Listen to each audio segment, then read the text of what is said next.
네, 안녕하십니까. 지난주에 이어서 다시 온라인을 통해서 성경 교실에 함께 해주신 데 있어 감사드립니다. 잠시 기도하시고 시작하도록 하겠습니다. 하나님 아버지,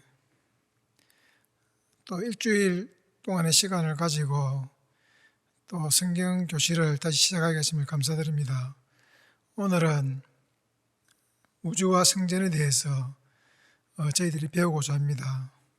하나님께서 창조하신 그 우주가 성전과 어떻게 관계가 되며 그 성전에서 우리가 누리는 안식과 하나님의 통치가 어떻게 연결되는지를 깨닫는 시간이 되기를 원합니다.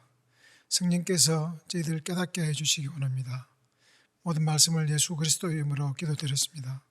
아멘. 오늘도 지난주에 이어서 우리 김진수 교수님 모시고 우주와 성전에 대해서 강의 듣는 시간을 갖도록 하겠습니다. 박수로 맞이해 주시기 바랍니다.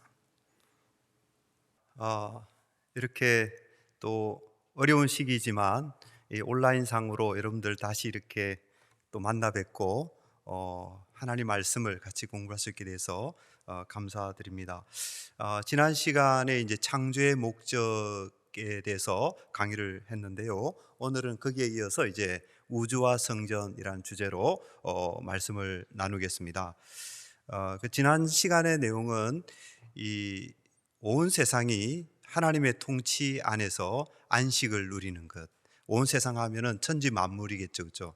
천지 만물, 또 무엇보다도 우리 하나님의 형상대로 지음받은 우리 인간, 이제 이 온 천지 만물이 하나님께서 다스리시는 그 하나님의 통치, 그 통치 안에서 안식을 누리는 것. 이것이 이제 하나님이 세상을 지으시는 궁극적인 목적이다. 그런 하나님의 영광이 충만한 그런 세상이겠죠, 그죠? 하나님의 영광이 충만한 세상 가운데서 온 만물들이 하나님을 찬양하고 하나님께 경배하고 하나님의 인도하심을 받는 그 가운데서 평안과 안식을 누리는 것, 그것이 천지를 창조하신 하나님의 의도이다. 그것을 이제 지난주에 우리가 살펴보았습니다. 오늘은 이제 거기에 이어서 이제 우주에 대해서 생각해 보겠습니다. 유니버스, 온 세상, 코스모스라고 하기도 하죠, 그죠? 이 우주가 어떤 공간일까? 너무나도 큰 주제고 엄청난 주제인데, 그러나 우리가 이제 다 알 수 없는 영역이고, 이 우주라고 하는 그 어마어마한 어떤 대상, 어떤 공간, 거기에 비해서 우리는 너무 작은 존재이지만, 그러나 우리가 하나님의 말씀에 비추어서 이 문제를 한번 생각해 보고자 합니다. 뭐 과학자들이 생각하는 우주, 또 뭐 세상의 여러 분야에서 생각하는 우주가 다 있겠죠, 그죠? 그러나 이 시간에는 그것이 관심사가 아니고 천지를 지으신 하나님께서 우리에게 주신 말씀, 그 말씀 속에 이 우주가 어떤 곳이냐 하는 것이 이제 계시되어 있는데, 그 부분을 우리가 다 함께 생각을 해보고자 하는 것입니다. 여러분들 밤하늘에 이렇게 하늘을 쳐다보면은 너무 아름답죠, 그죠? 수많이 반짝이는 별들, 너무나도 아름답고 또 우리에게 많은 상상력을 불러일으키고 그런 또 하나님의 위대하심, 우리는 땅에 이렇게 발을 딛고 사는 아주 연약한 존재이고 작은 존재지 않습니까? 그런데 그런 우리들이 저 무한한 하늘을 바라볼 때에 우리는 경외감을 가지게 되고 이 모든 만유를 지으신 그 하나님의 높으심과 또 능력과 위대하심에 대해서 우리가 이제 경외심을 가지게 되는 그런 것을 우리가 경험합니다. 그래서 이 우주가 어떤 곳이냐, 이제 그런 것을 저와 여러분들이 이 시간을 통해서 생각해 보게 될 텐데요. 강의가 쭉 진행되다가 여러분들 이렇게 적절한 때에 또 이렇게 잠시 휴식을 취할 수도 있습니다. 그걸 미리 말씀을 드리고 제가 강의를 진행시켜 나가도록 하겠습니다. 지난 시간에 했던 내용들을 잠시만 그래도 되짚어 보면요, 이 하나님의 안식으로 인해서 창조가 완성되었다. 그렇죠? 6일 동안 하나님이 세상을 창조하시고 그리고 일곱째 날에 안식하심으로써 창조가 완성에 이르렀다를 말씀을 드렸어요. 그래서 이 창조의 완성이 뭐냐?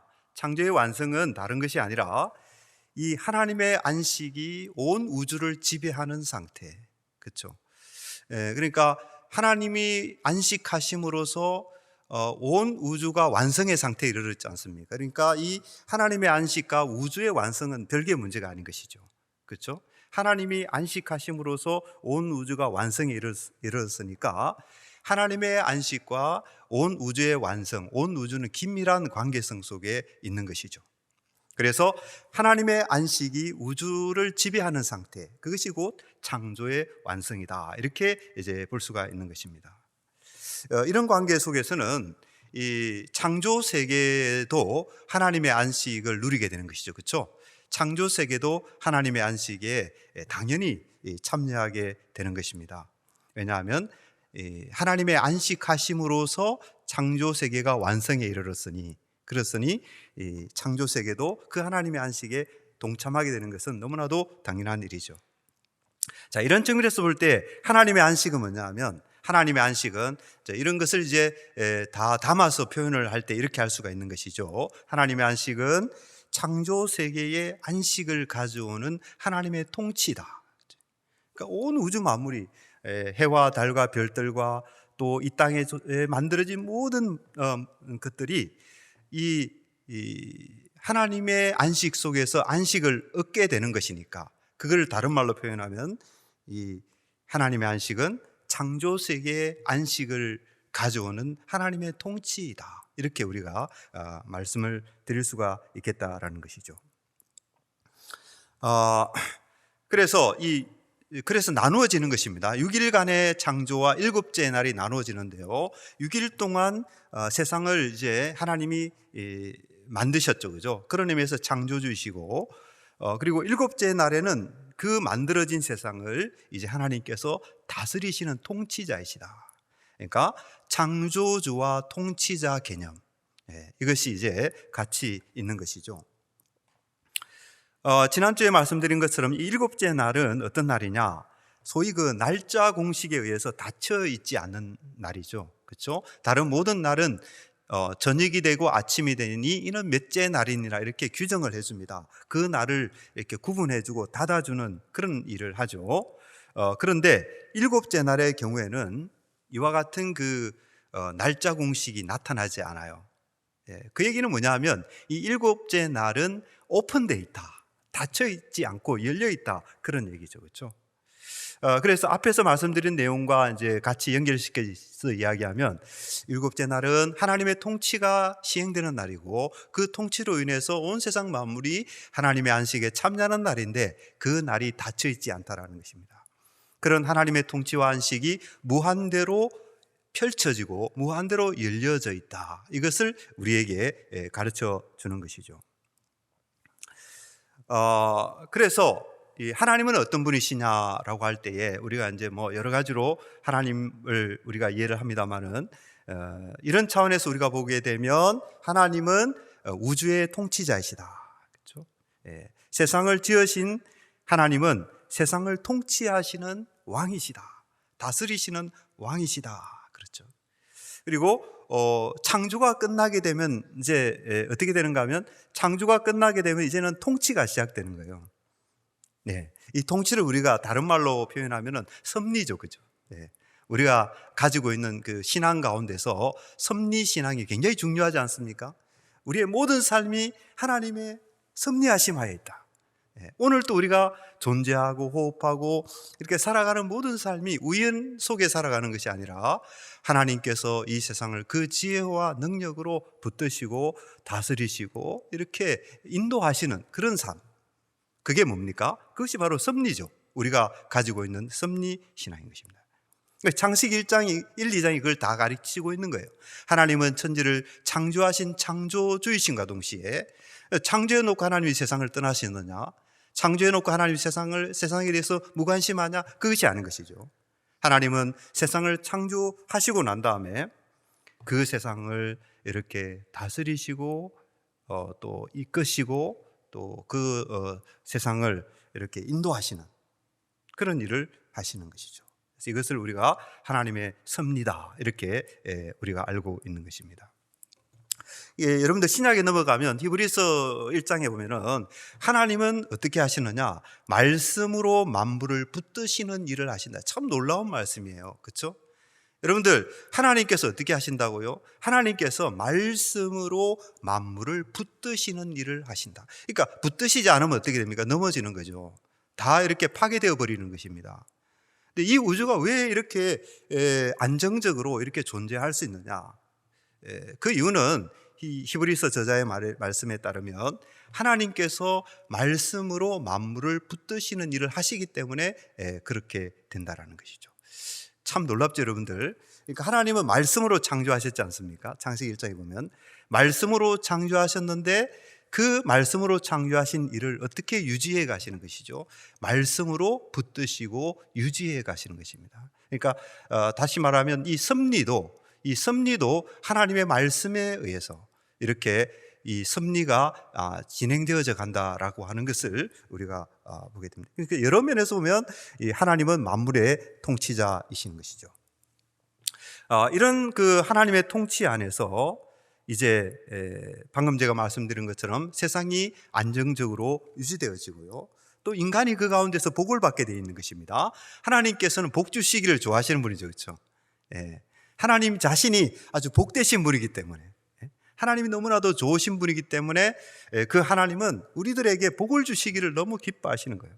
그래서 1장에도 보면 하나님이 세상을 창조하시고 실 때에 인생들에게도 축복하시고 그 다음에 또 동물들에게도 축복하시고, 그렇죠?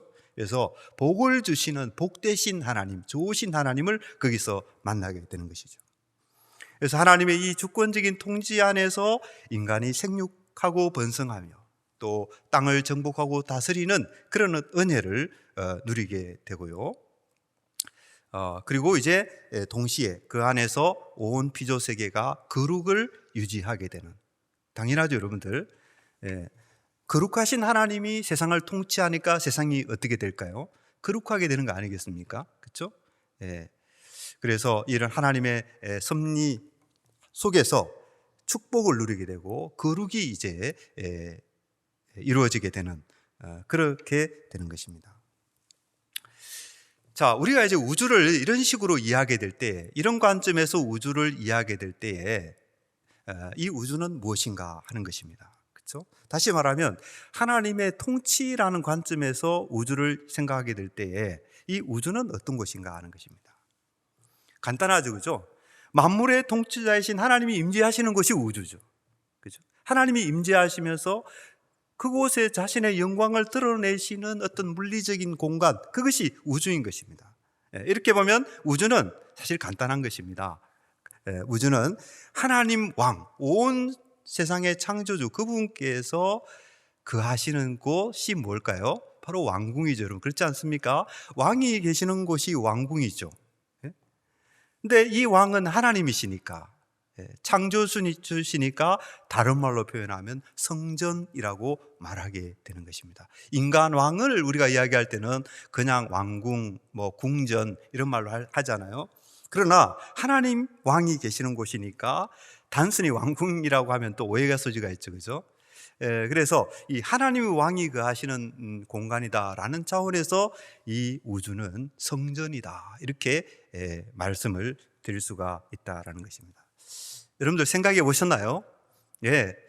너무나도 우리가 익숙한 개념이고, 이렇게 구체적으로 찝어서 이 우주는 성전이다, 우주는 왕궁이다, 이렇게 찝어서 이야기를 잘 안 하고 또 잘 못 들었을 수도 있겠지만, 사실 그러나 이런 개념들은 우리가 이미 가지고 있는 것이죠. 하나님은 이 우주를 통치하시고 이 우주 가운데 영광을 드러내시고, 그렇죠? 이 우주에 임재하시고, 이런 개념들 다 알고 있지 않습니까? 그리고 임재하시면서 뭘 하시느냐? 이 세상 만물들을 통치하시고 다스리신다라고 하는 것이죠. 그런 차원에서 그것을 개념화하고 또 그것을 더 구체적으로 표현할 때에 이 우주는 어떤 공간이냐? 그런 공간이니 이 우주는 성전이구나, 하나님의 왕궁이구나, 이렇게 말할 수 있다는 것입니다. 자, 여러분들 제가 이렇게 설명드려도 아직 잘 안 와닿을 거예요. 그죠? 잘 안 와닿을 겁니다. 그래서 제가 몇 가지 이 근거들을 들어서 왜 우주가 성전인지, 왜 우주가 하나님의 왕궁인지 성경이 정말 그렇게 가르치는가? 그게 중요하지 않습니까? 그렇죠? 우리의 어떤 개인적인 어떤 사상이나 이런 것이 아니고 정말 성경이 그렇게 가르치는가? 이게 우리에게 중요한 거예요. 그죠? 그래서 우리가 이런 것들을 생각할 때 참 이렇게 우리의 생각과 우리의 이런 것들이 성경적인가 하는 것에 대해서 우리는 정말 어떤 면에서 아주 냉철하게 또 생각하고 판단해야 되는 것이죠. 근데 제가 쭉 찾아보니까, 이 성경을 찾아보니까 적어도 4군데에서 4가지 측면에서 성전은 우주다. 죄송합니다. 우주는 성전이다. 그것을 적어도 4가지 측면에서 이제 이렇게 뒷받침해주는 그런 증거들이 있다라는 것이죠. 하나는 성막에 대한 묘사이고요. 또 구약의 솔로몬 성전이 있지 않습니까? 그 솔로몬 성전에 대한 묘사. 또 이렇게 구약에 보면 또 이 우주에 대한 묘사들이 성경 곳곳에 있잖아요. 그죠? 어디 많이 나옵니까? 욥기서에도 우주에 대한 묘사가 나오고, 그렇죠? 여러분들. 그리고 시편에 특히 보면은 우주에 대한 묘사들이 매우 많이 나타나요. 그렇죠? 그게 나타나는 그 우주에 대한 묘사들. 그리고 무엇보다 중요한 것은 여러분들 법궤에 대한 묘사인 거예요. 언약궤라고도 하죠. 정구궤라고도 합니다. 그렇죠? 이 법궤는 성전의 가장 중요한 곳, 지성소 아닙니까? 그러니까 가장 중요한 곳이니까 성전의 핵심 되는 곳이죠. 그렇죠? 그래서 성전과 무엇보다 본질적으로 관계되는 것이 이 법궤인 거예요. 그렇죠? 그래서 이 법궤에 대한 묘사를 성경에서 어떻게 하고 있느냐를 잘 살펴보면 어떤 이제 결론에 도달하게 된다는 것이죠. 우주도 성전이구나. 법궤에 대한 묘사를 잘 살펴보면 이 우주도 결국은 성전이구나 하는 이해에 우리가 도달하게 된다는 것입니다. 먼저 그러면 성막과 성전을 한번 살펴보겠습니다. 여러분들 간단하게 이야기하면요, 성막과 성전은 간단하게 이야기하면 이거예요. 하나님께서 자기 백성 가운데 임마누엘 하신다. 그거 아니에요. 그죠? 하나님이 자기 백성 가운데서 임마누엘 하시는데 어떻게 임마누엘 하시느냐? 하나님이 우리와 함께 하시다. 그게 임마누엘이죠. 근데 하나님이 우리와 함께 하시는데 어떻게 함께 하십니까? 왕으로 함께 하시는 것이죠. 하나님이 자기 백성 가운데 선하신 목자로서 그 백성 가운데 임재하시면서 어떻게 하세요? 하나님의 그 놀랍고 아름답고 귀한 영광을 충만하게 드러내시는 장소. 우리 하나님의 영광을 이야기합니다마는 참 너무 놀랍죠, 그렇죠? 하나님의 영광을 우리가 어떻게 한마디로 말할 수 있겠습니까? 그렇죠? 우리는 하나님의 영광에 대해서 짐작은 하지만 그 영광의 크기와 그 깊이와 그 넓이와 그 무한함을 우리는 다 알 수가 없는 거예요. 다만 우리가 이 우주 공간, 무한하게 열려있는 이 우주 공간을 바라보면서 거기에서 우리는 경외심을 갖게 되죠. 그렇죠? 그런 하나님의 영광을 드러내는 장소가 어디입니까? 바로 성막과 성전인 거예요. 그러니까 하나님께서 이 창조주 하나님께서 자기 백성과 함께 거하시면서 자기의 영광을 드러내시는 장소가 바로 성막과 성전이다라는 것입니다. 여러분들 출애굽기 40장 34절로 35절에 보면 이런 말씀이 있습니다. 구름이 회막에 덮이고, 이제 모세 시대에 지어진 시내산에서, 여러분들 아시지 않습니까? 시내산에서 지어진 그 성막에 대한 묘사인 것이죠.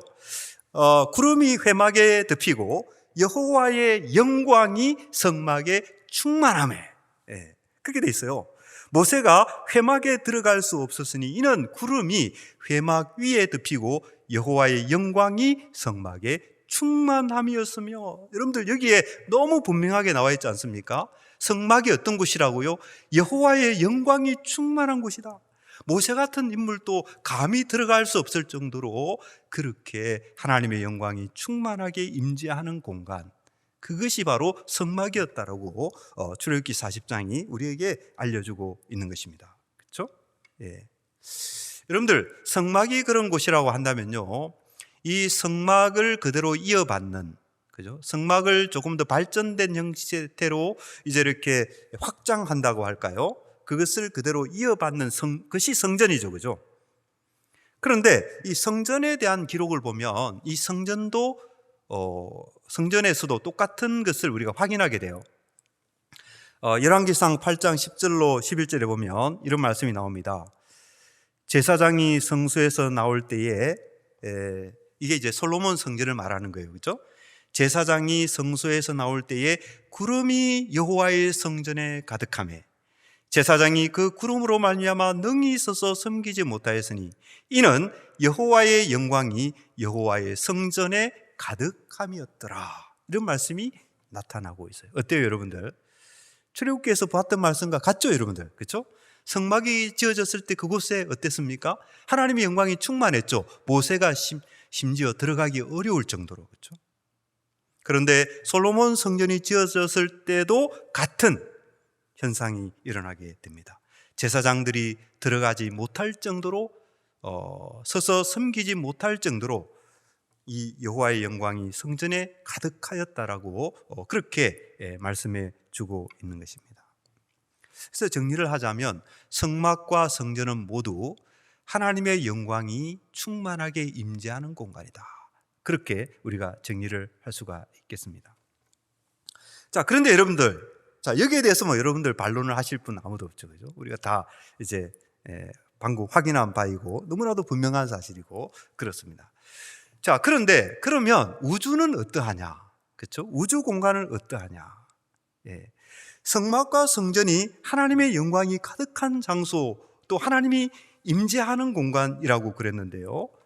성경을 읽어보면 우주 공간 역시 그러하다라는 것입니다. 예. 우주 공간에도 하나님의 영광이 충만하고 하나님이 그 가운데 임재하시는 곳으로 그렇게 이제 성경이 가르쳐주고 있는 것을 보게 돼요. 여러분들이 잘 아시는 시편 8편 1편 말씀 보세요. 거기에 이제 그런 말씀이 나오지 않습니까? 여호와 우리 주여, 주의 이름이 온 땅에 어찌 그리 아름다운지요, 주의 영광이 하늘을 덮었나이다. 여러분들, 하늘이 어떻다고요? 주의 영광이 하늘을 덮었나이다. 그렇죠? 적어도 이 시인이 볼 때는 이 하늘이 하나님의 영광으로 가득한 그런 공간으로 그렇게 인식되어지고 있는 것을 말씀하고 있는 것이죠.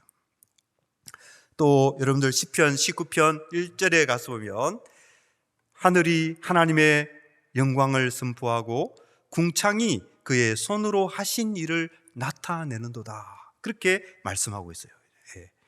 하나님의 영광을 선포하는 하늘인 것입니다. 그 다음에 시편 57편 5절 11절도 같은 말씀이 나타나요. 하나님이여, 주는 하늘 위에 높이 들리시며 주의 영광이 온 세계 위에 높아지기를 원하나이다. 그렇죠? 이 세계는 주의 영광이 높아지는 곳, 주의 영광이 가득한 곳, 그것이 바로 온 세계다. 이렇게 시편 57편도 그것을 확인해 주고 있는 거예요. 또 시편 72편 18절로 19절에도 같은 말씀이에요. 제가 이제 여러 증거들을 여러분들에게 말씀을 드리는 것입니다. 그러니까 우주가 하나님의 영광이 충만한 공간이다라는 것이 얼마나 이렇게 성경에서 많이 나타나고 있는가를 말씀드리는 거예요. 시편 72편 홀로 기이한 일들을 행하시는 여호와 하나님 곧 이스라엘의 하나님을 찬송하며 그 영화로운 이름을 영원히 찬송할지어다. 온 땅에 그의 영광이 충만할지어다. 아멘, 아멘. 그렇죠? 여기도 보면 온 땅이 하나님의 영광으로 충만한 곳이다. 이렇게 말씀하고 있는 것입니다. 한 군데만 더 살펴볼까요? 여러분들 시편 108편 5절입니다. 그래도 같은 말씀입니다. 하나님이여, 주는 하늘 위에 높이 들리시며 주의 영광이 온 땅에서 높음 받으시기를 원하나이다. 뭐 곳곳에 성경 곳곳에 어떻습니까? 예, 이 하늘과 온 세상 땅은 하나님의 영광으로 충만한 곳이다. 이렇게 말씀하고 있는 것이죠. 여러분들 여기서 우리가 이제 한 가지 생각해야 될 것은 뭐냐면 지금 이 시인이 이렇게 노래하는데요. 여러분들 이 시인은 타락 전의 시인일까요? 타락 후의 시인일까요? 그죠? 너무 분명하죠, 그죠? 이 시인은 분명히 타락 이후의 사람이에요. 그죠? 에덴 동산에서 이제 타락으로 인해서 아담과 하와가 추방됐지 않습니까? 그러니까 이 시인은 그 에덴 동산 사건 이후의 시점에서, 다시 말하면은 세상이 타락한 이후의 시점에서 이 시를 쓰고 있는 것이죠. 타락 이후의 세계. 그러니까 죄와 사망의 권세가 지배하는 세계 아닙니까? 그렇죠? 예. 그런데 그럼에도 불구하고 시인은 여전히 그 속에서 하나님의 영광을 바라보고 있는 거예요. 세상에 죄가 들어와서 세상이 부패해지고 세상이 망가지고 그랬겠지만 그럼에도 불구하고, 그죠? 그래서 지금 우리가 바라보는 세상은 타락 이전의 세상과는 다르다고 봐야 되겠죠, 그렇죠? 예, 그렇습니다.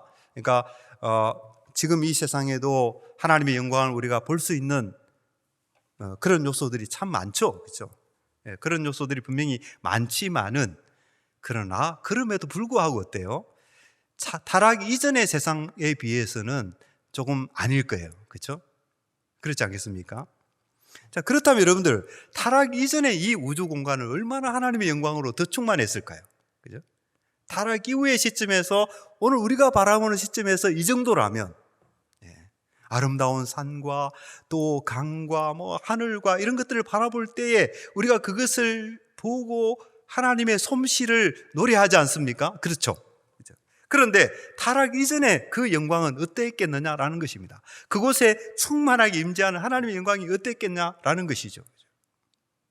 아마도 이루 말할 수 없는 그런 찬란한 하나님의 영광이 온 창조 세계를 가득 채우고 있었다, 이렇게 볼 수 있을 거예요.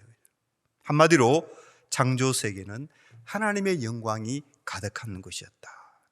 성막이 지어졌을 때 하나님의 영광이 그곳을 가득 채웠던 것처럼, 솔로몬 성전이 지어졌을 때 그곳을 하나님의 영광이 가득 채웠던 것처럼, 이 세상이 창조되었을 때 이 온 우주 공간도 하나님의 영광으로 가득한 공간이었을 것이다, 이렇게 우리가 말할 수 있는 것입니다. 자, 이제 우주와 성전을 빌어서 이제 비교를 해보았는데요. 그 다음에 우리가 살펴볼 것은 법궤입니다. 법궤. 이 법궤를 통해서 법궤에 대한 이제 성경의 그 가르침을 잘 살펴보게 되면 이 우주가 왜 성전과 같은 곳인지를 우리가 더 확인하게 됩니다. 여러분들 보시는 것처럼 이 법궤는 아카시아 상자로 나무로 만들어진 상자예요, 그죠? 그러니까 직육면체죠, 그죠? 이 상자이고 여기에 이제 손으로 이제 들고 운반할 수 있도록 이 손잡이가 달려 있고요. 이제 법궤 위에 뚜껑이 있는 부분 있죠, 뚜껑. 이 부분이 바로 이제 속죄소입니다, 여러분들. 속죄소이고, 그리고 속죄소 위에 두 그룹 천사가 이렇게 마주보고 있습니다, 그렇죠? 날개를 이렇게 쭉 펴고 그 날개 끝부분으로 보면 서로 맞닿아 있어요, 그렇죠? 마주보고 있는데 날개 끝부분이 서로 이렇게 맞닿아 있고, 하여튼 이런 모양이 이제 법궤입니다. 법궤, 언약궤 위에 속죄소 위에 이 두 그룹 천사. 하여튼 이것이 이제 하나로 이렇게 만들어져 있어요. 근데 성경을 보면은 이 법궤를 뭐라고 묘사를 하는가 하면요, 이 법궤를 놀랍게도 하나님의 왕좌에 속한 발판. 여러분들, 왕이 앉아 있으면 이 왕의 발을 놓는 발판이 있잖아요, 그렇죠? 그런데 그것처럼 이 법궤가 어떤 것이냐, 하나님의 왕좌에 달려 있는 발판이라, 이렇게 이제 성경에서 알려주고 있습니다. 역대상 28장 2절이 대표적인 말씀인데요. 이게 보면 이에 다윗 왕이 일어서서 이르되 나의 형제들 나의 백성들아 내 말을 들으라. 나는 여호와의 언약궤 곧 우리 하나님의 발판을 봉헌할 성전을 건축할 마음이 있어서 건축할 재료를 준비하였으나 이렇게 돼 있어요. 여러분들 재미있죠, 그죠? 여호와의 언약궤 너무 잘 아는 겁니다, 그렇죠? 여호와의 언약궤인데 그게 부연 설명이 되고 있어요. 뭘로 부연 설명이 됩니까? 우리 하나님의 발판. 뭐 쉬운 말입니다. 발을 놓는 판이란 뜻이죠. 발을 놓는 판, 그렇죠? 그러니까 언약궤가 우리 하나님의 발판. 그러면은 언약궤 위에는 뭐예요? 하나님이 앉아 계시는 공간이죠. 그러니까 하나의 상징적인 묘사이긴 합니다만은 언약궤의 그 공간은 하나님이 앉아 계시는 곳이고 그 언약궤는 하나님의 발판과 같은 그런 성격을 갖는다. 그렇죠? 그러니까 그 전체로 뭡니까? 이 언약궤는 하나님이 앉아 계시는 곳, 하나님이 왕으로 앉아 계시는 왕좌, 보좌, 이런 곳이 언약궤이구나. 이걸 우리가 알게 되는 것이죠, 여러분들. 시편 132편 7편도 마찬가지예요. 우리가 그의 계신 곳으로 들어가서 그의 발등상 앞에 엎드려 경배하리로다. 여기에 똑같은, 아까 발판과 똑같은 표현이에요. 역대기에서는 발판으로 번역했지만 시편 여기 번역은 이제 발등상으로 번역이 되어 있습니다. 근데 히브리어 원어는 똑같은 말이에요. 똑같은 말. 그죠? 그러니까 그의 발등상 앞에서 엎드려 경배하리로다. 이게 무슨, 여러분들 어떤 이미지가 그려지세요? 그게 왕이 앉아 계시는 거거든요. 만왕의 왕, 창조주, 여호와 하나님, 그분이 앉아 계시죠. 그죠? 앉아 계시고 그 앞에 만 백성이 엎드려 경배하는 그런 모습을 우리가 생각할 수가 있는 것입니다. 그런데 이 발등상이 바로 언약궤다, 법궤다 하는 것이죠. 근데 이제 하나님께서 이 발등상이 이제 언약궤라고 그랬는데요. 발등상이 이제 언약궤라고 그랬는데 아까 언약궤의 뚜껑이 속죄소라고 그랬고, 그죠? 뚜껑이 속죄소라고 그랬고 그 속죄소 위에 이제 그룹 천사 둘이 이렇게 마주보면서 이제 날개를 펴고 있다 이렇게 말씀드렸지 않습니까? 근데 성경에 보면은 이 두 그룹 천사 사이에 앉아 계신 분이 여호와시다. 여러분들 이 그림 보이시죠? 그죠? 법궤가 있고 이제 그 법궤 위에 다 금으로, 순금으로 도금된 거예요, 여러분들. 아카시아 상자로, 나무로 만들어진 상자지만 그러나 그것을 이제 전부 다 순금으로 이렇게 도금을 해 놓은 거예요. 도금으로 해 놓았는데 거기에 그룹 천사가 이렇게 무릎을 꿇고 이렇게 서로 마주 보면서 앉아 있고 그리고 날개를 펴서 이렇게 이제 있는데 하나님은 어떤 분이냐? 바로 이 두 그룹 사이에 앉아 계시는 분으로 성경이 그렇게 묘사하고 있다는 것입니다, 여러분들. 여러분들 그룹 사이 공간이 있잖아요, 그죠? 그룹 사이 공간, 저 공간을 생각하면 되는 거예요. 사무엘하 6장 2절이 그걸 구체적으로 설명해 주고 있습니다. 다윗이 일어나 자기와 함께 있는 모든 사람과 더불어 바알레 유다로 가서 거기서 하나님의 궤를, 여기 궤가 법궤입니다. 하나님의 궤를 메어오려 하니 그 궤는 그룹들 사이에 좌정하신, 쉽게 말하면 그룹들 사이에 앉아 계신 그런 말이죠, 그죠? 이제 왕이시니까, 그죠? 왕이시니까 이제 좌정하신 이런 표현을 이제 쓰는 게 합당하겠죠? 그 궤는 그룹들 사이에 좌정하신 만군의 여호와의 이름으로 불리는 것이라. 이렇게 묘사되고 있다는 것이죠. 시편 80편도 그래요. 80편 1편에 보면 1절에 보면 요셉을 양떼같이 인도하시는 이스라엘의 목자여 귀를 기울이소서 그룹 사이에 좌정하신 이여 빛을 비추소서. 이렇게 묘사하고 있는 것입니다. 이것은 법궤가 하나님의 보좌이구나, 법궤가 하나님의 왕자이구나, 그곳에 하나님이 좌정하시는 공간이구나 하는 것을 우리에게 뚜렷하게 가르쳐주고 있죠.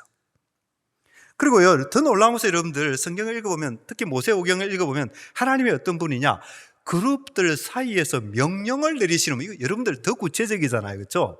왕이 뭐예요? 통치 행위를 하는 것입니다, 그렇죠? 왕이 통치 행위를 할 때 어떻게 합니까? 명령을 내리시는 것이죠. 명령을 내리는 것이죠.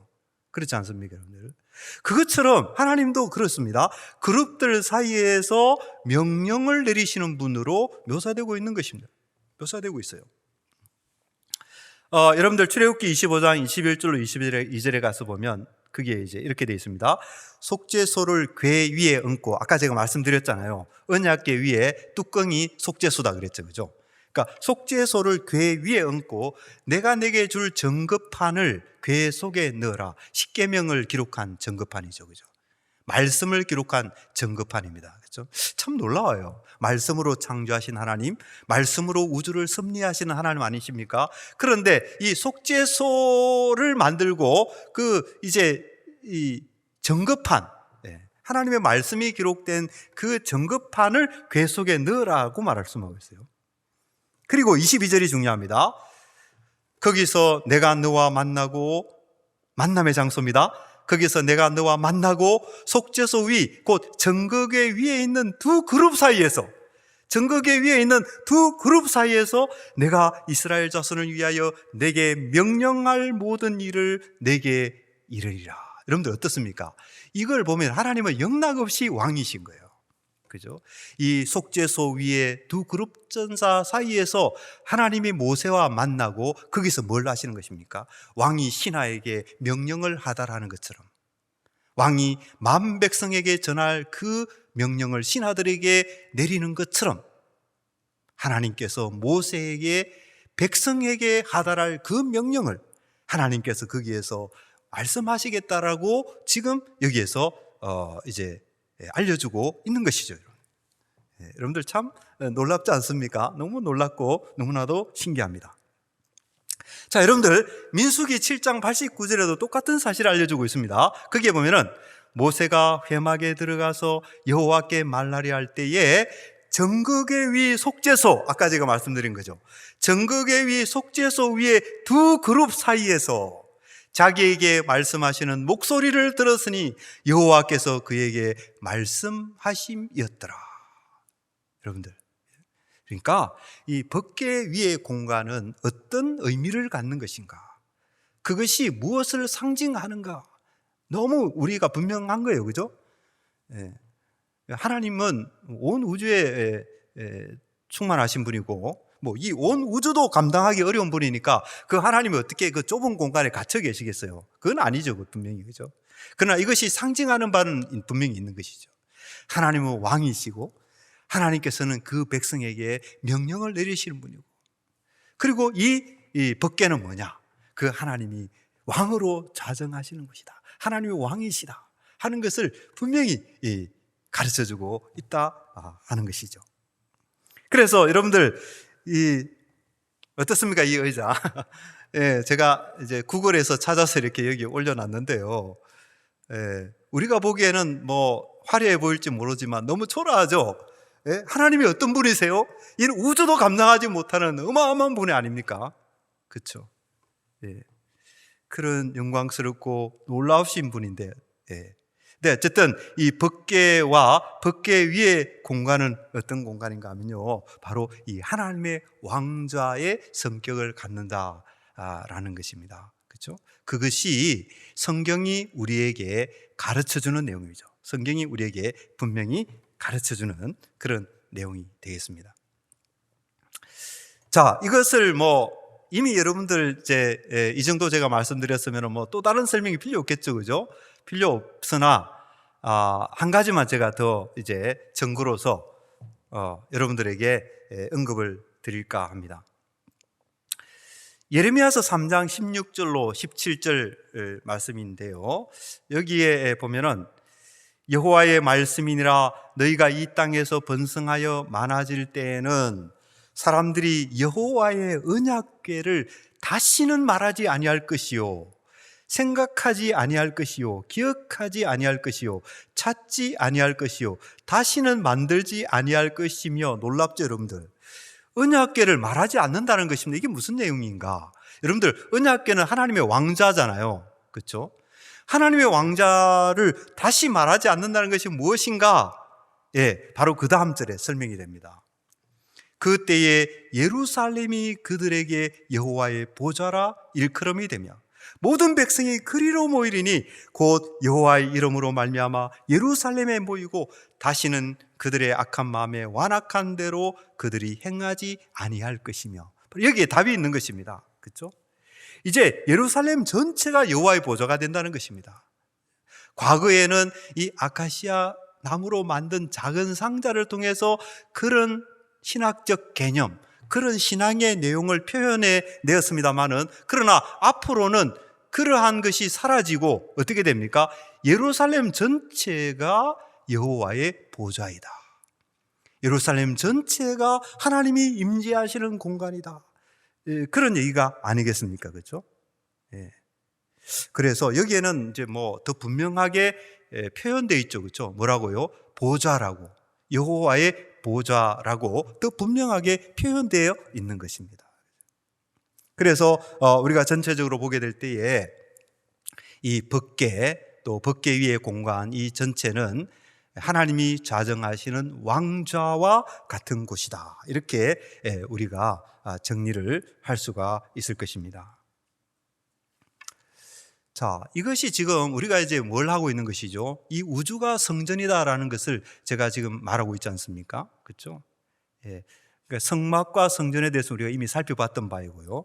이제 법궤를 통해서 왜 이 우주가 성전이냐? 예? 그렇죠?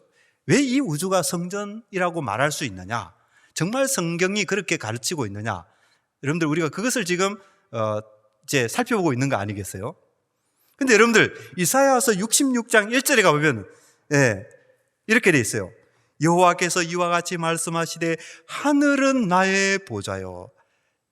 앞에서 예레미야서에서는 어떻게 돼 있었죠? 예루살렘이 보좌가 될 것이다, 그렇게 말했지 않습니까? 그렇죠? 근데 여기에는 여호와께서 이와 같이 말씀하시되 하늘은 나의 보좌요 땅은 나의 발판이니. 발판, 너희가 나를 위하여 무슨 집을 지으랴? 내가 안식할 처소가 어디리야?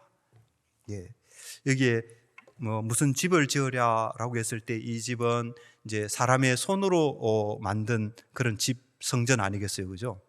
예, 그것을 염두에 두고 지금 말씀하고 있는데, 하여튼 이 말씀 속에서 보면은 하나님은 어떤 분이신가요? 하나님께서는 이 하늘을 당신의 보좌로 삼는 분. 하나님은 어떤 분이십니까? 이 땅을 자신의 발판으로 삼으시는 분. 그렇게 묘사되고 있다라는 것입니다. 여기서 아주 분명해지죠, 그렇죠? 이 하늘과 땅이 어떤 공간인가요? 하나님이 좌정에 계시는 곳, 하나님이 임재하시는 곳, 다시 말해서 성전과 같은 공간이다 하는 것을 우리가 분명하게 확인할 수가 있는 것입니다. 그래서 이것을 이제 이렇게 정리를 하면 이렇게 정리를 할 수가 있습니다. 하늘이 법궤 위에 만들어진 어떤 공간이죠? 하늘이 법궤 위에 만들어진 그룹들 사이의 공간과 같으며, 땅이 법궤와 같은 장소이죠. 발등상이니까, 그죠? 예. 땅이 법궤와 같은 장소이고, 이사야 선지자는 이 하늘과 땅을 성전의 법궤와 지금 비교하고 있는 것입니다. 그렇죠? 그래서 이것이 의미하는 바는 아주 명확한 거예요. 하늘과 땅이 지성소의 법궤에 비교되는 공간이며, 온 우주가 어떤 곳이냐? 온 우주가 하나님이 임재하시는 성소 혹은 성전과 같은 장소이다. 성전과 같은 장소이다. 이것이 이제 이사야 선지자가 우리에게 알려주는 그런 내용이죠. 그래서 여러분들, 이것을 이제 정리를 하면 결국 성전은 하나님의 왕궁이고요, 그렇죠? 성전은 하나님의 왕궁이고, 하나님께서는 자기 백성 가운데서 왕으로 임재하시며 그들을 통치하시는 것을 상징적으로 나타내는 건물이 성전입니다. 아까 제가 강조해드렸죠, 그렇죠? 성전은 하나님께서 왕으로 자기 백성 가운데 임재하시며 그들을 통치하시는 것을 상징적으로 나타낸다. 그리고 지성소에 있는 법궤, 그리고 그 법궤 위의 공간은 뭐냐? 하나님의 발판과 하나님의 왕좌에 해당한다. 그리고 성전은 어떤 공간이냐? 하나님의 왕좌가 있는 곳이고 하나님의 왕궁이 있는 곳이다. 왕궁이다. 이렇게 말할 수가 있는 것입니다.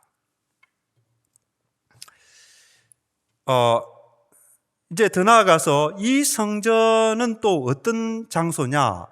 성경에 보면은 이 성전은 안식의 장소로 설명이 됩니다.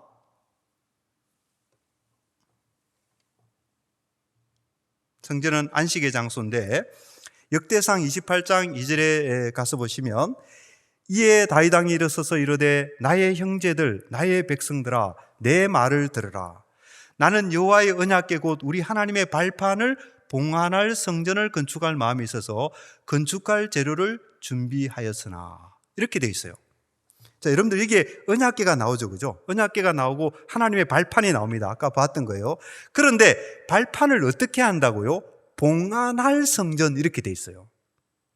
그죠? 좀 어려운 말이죠, 그죠? 예, 어려운 말인데 사실 히브리어로 보면 아주 간단한 말입니다. 벳 머누하 이렇게 돼 있어요. 벳 머누하라는 말을 이제 번역할 때 번역자들이 봉안할 성전이라 이렇게 번역을 했거든요. 근데 사실은 이 말은 간단하게 안식의 집을 의미해요. 그러니까 문자적으로 그래요. 근데 번역하시는 분들이 왜 이렇게 번역했는지 저는 잘 이해가 안 됩니다. 쉽게 그냥 안식의 집 이렇게 하면 되는데, 그죠? 그러니까 이렇게 되는 거죠. 여호와의 언약궤 곧 우리 하나님의 발판을 위한 안식의 집 이런 뜻이에요. 그 안식의 집을 건축할 마음이 있어서 건축할 재료를 준비하였다. 이렇게 이제 역대기 기자가 말하고 있는 것입니다. 여러분들 우리가 우주가 왜 성전이냐 라는 주제를 살펴보고 있는데 이제 이 성전이 안식의 집이다 라고 하는 것이 뭡니까? 우주가 또 성전인 것을 뒷받침해 주고 있다는 거죠. 우주도 안식의 공간이고 성전도 안식의 공간이다 그런 것이죠, 여러분들. 그렇죠? 그러니까 특별히 보면 성전은 어떤 공간입니까? 이게 그대로 하나님의 발판을 위한 안식의 집이다. 그러니까 누구를 위한 안식의 집인 거예요? 하나님의 안식을 위한 집이죠. 어떻게 보면. 그렇죠. 그렇지 않습니까? 하나님의 발판을 위한 안식의 집이니까 그 집은 누구를 위한 집이에요? 하나님의 안식을 위한 집이죠. 그렇죠? 하나님의 안식을 위한 집이 성전인 거예요. 그런데 온 세상이 어떤 공간입니까?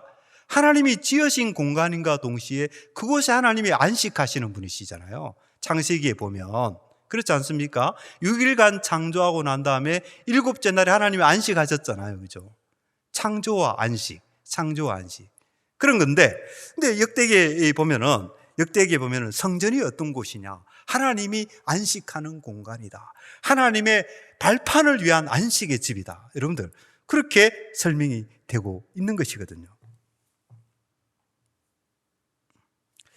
이런 내용들이 시편에도 이제 다뤄지고 있습니다. 시편 132편 8절에 보면 여호와여 일어나사 주의 권능의 궤와 함께 평안한 곳으로 들어가소서.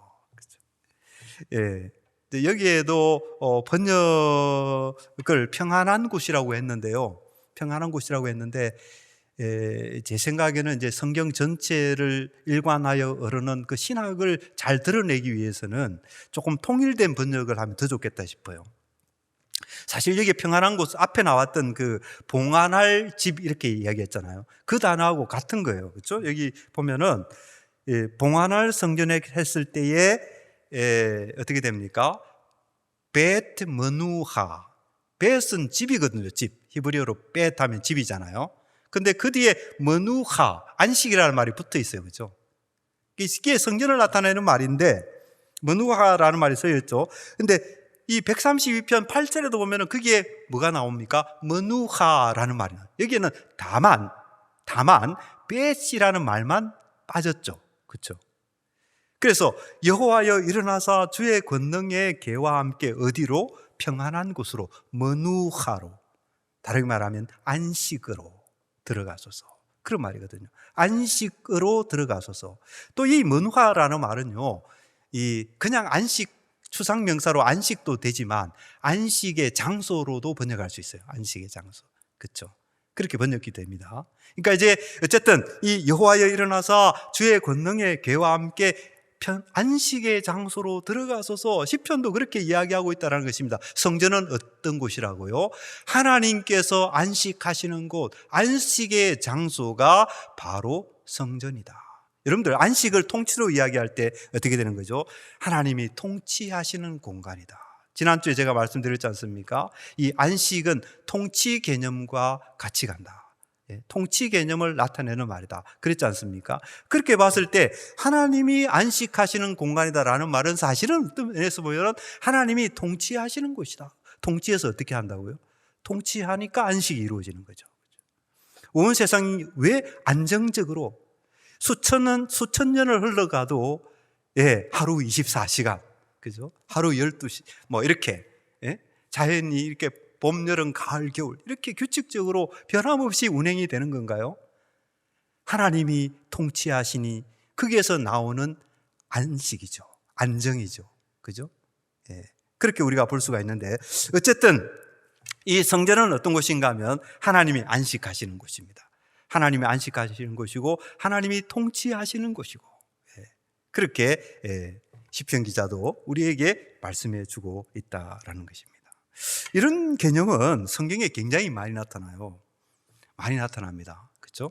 이사야 66편 1절에도 보면 여호와께서 이와 같이 말씀하시되 하늘은 나의 보좌요 땅은 나의 발판이니 너희가 나를 위하여 무슨 집을 지으랴? 내가 안식할 처소가 어디냐? 여기에도 머누하 그 단어가 나타나죠. 머콤 머누하. 이 머콤이라는 말은 플레이스, 장소라는 말이에요. 그죠? 그러니까 아까 이제 벳이라는 말이 집이라고 그랬는데 같이 이제 통하는 말이죠. 내가 안식할 처소가 어디랴? 당연히 이것은 성전을 의미하는 것이죠. 그죠? 그래서 여기에서도 성전은 어떤 곳이냐? 안식의 장소로서 그렇게 이제 알려지고 있다라는 것입니다.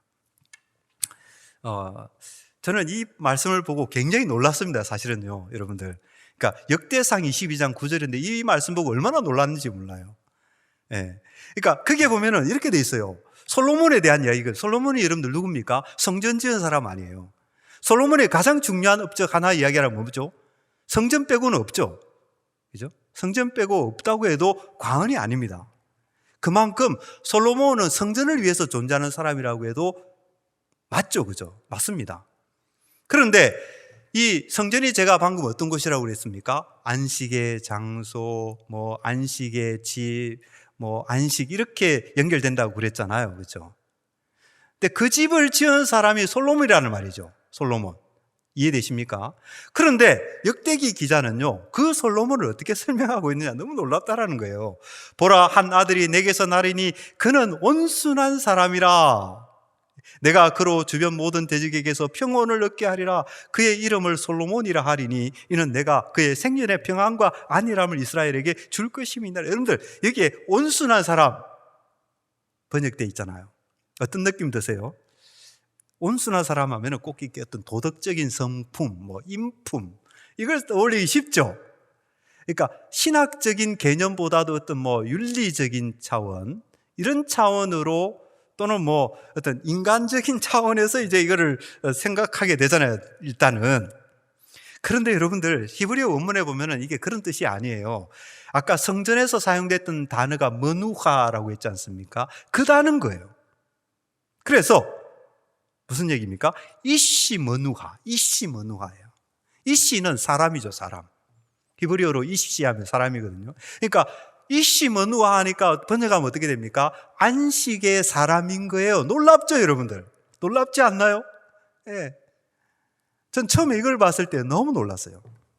여러분들, 성전을 베트 머누하, 안식의 집이라고 했는데 그 성전을 짓는 사람을 뭐라고 합니까? 이시 머누하, 안식의 사람이라고 표현하고 있다는 거예요. 여러분들, 여기서 구약 저자의 관심을 아시겠죠? 구약 저자가 지금 뭘 이야기하고자 한다는 걸 아시겠죠? 뭡니까? 성전이 그만큼 안식과 관련되는 장소다라는 거예요. 건물도 안식의 집이거니와 그 건물을 지은 사람조차도 안식의 사람으로 이렇게 말하고 있다는 거죠. 그렇죠? 그 의도가 뭐겠어요? 그 의도가 뭐겠습니까? 그만큼 성전은 하나님이 임재하시는 공간, 하나님이 통치하시는 공간, 예? 하나님이 임마누엘 하시는 공간. 그 공간은 뭡니까? 안식과 뗄래야 뗄 수 없이 연결되어 있는 공간이다. 예. 그거를 말하고 있다라는 거예요. 예. 우리가 신앙생활 하든지 성경을 읽든지 뭘 하든지 간에 이런 점을 우리가 기억을 해야 됩니다. 굉장히 중요해요. 이게 나하고 무슨 상관이 있나 이렇게 보실지 모르겠습니다만은 사실은 이게 굉장히 중요한 거예요. 가장 근본적인 문제입니다. 예? 하나님이 임재하시는 공간이 성전이지 않습니까? 그렇죠? 그 성전이 어떤 공간이라고요? 성경은 계속 줄기차게 끊임없이 집요하게 그 성전은 어떤 공간이냐? 안식의 공간이다. 안식의 공간. 예? 그 의미를 풀어서 얘기하면 하나님의 통치가 이루어지는 곳이다. 그렇죠? 하나님의 통치가 이루어지면 어떻게 되느냐? 모든 만물이 제자리를 잡아서 안식을 누리게 된다.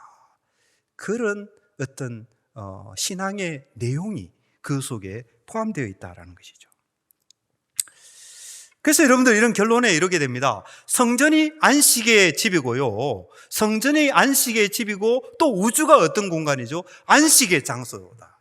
여러분들 이것만큼 더 분명한 게 어디 있어요? 그죠? 그래서 제가 이 우주는 신학적으로 볼 때, 하나님이 계시해 주시는 성경 말씀의 관점에서 볼 때에 이 우주를 정확하게 어떻게 규정해야 될 것이냐라고 하게 될 때 이 우주는 다름이 아니라 안식의 장소다. 하나님이 통치하시는 장소다. 그렇게 우리가 정리를 할 수가 있겠다라는 것입니다. 자, 여러분들 좀 제가 시작할 때 좀 중간에 쉬겠다고 그랬는데요. 여기서 좀 쉬고 잠시 쉬었다가 다시 시작하도록 하겠습니다.